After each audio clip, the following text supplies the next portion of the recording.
Kasal ka, Papsi? Tingin mo makikinig pa yan sa'yo? Tigilan mo ako, Hilary, ha? Tumahimik ka dyan. Nagtatanong lang naman. Malungkot din naman ako na wala na siya.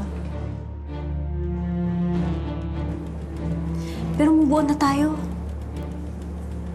Di ba dapat ang pinoproblema natin ngayon, si baby? Hindi pa rin siya natatagpuan hanggang ngayon.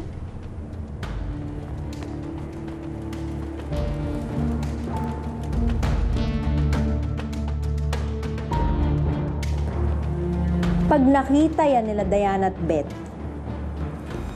edi guguluhin na naman tayo ng baby na yon.